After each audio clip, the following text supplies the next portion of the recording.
ನನ್ನ ಪ್ರಕಾರ ಪುರಂದರದಾಸರು he was a master marketer. ದಾಸನ ಮಾಡಿಕೋ ಎನ್ನ. ಮಕ್ಕಳಿಲ್ಲದ ಚಿಂತೆ, ಮಕ್ಕಳಾದ್ರೂ ಚಿಂತೆ, ಬಡವನಾದ್ರೂ ಚಿಂತೆ, ಬಲ್ಲಿದನಾದ್ರೂ ಚಿಂತೆ, ಹಿಡಿ ಹೊನ್ನು ಕೈಯೊಳ್ಳಾದ್ರೂ ಚಿಂತೆ. ಸೊ ಅಂದ್ರೆ ಹರಿದಾಸ ಹೇಗಿರ್ಬೇಕು? ಗೆಜ್ಜೆ ಕಟ್ಟಿ ಲಜ್ಜೆ ಬಿಟ್ಟು ಹೆಜ್ಜೆ ಹಾಕಿ ಹಾಡುವವನು. ಜಗದೋಧಾರನ.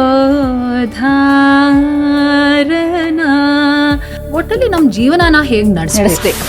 ತಂಬೂರಿ ಮೀಟಿದವ, ಹವ ಬಿದಾಟಿದವ. ಅಂದಿಗೂ ಇಂದಿಗೂ ಎಂದೆಂದಿಗೂ ಅವರು ಕರ್ನಾಟಕ ಸಂಗೀತ ಪಿತಾಮಹರೇ.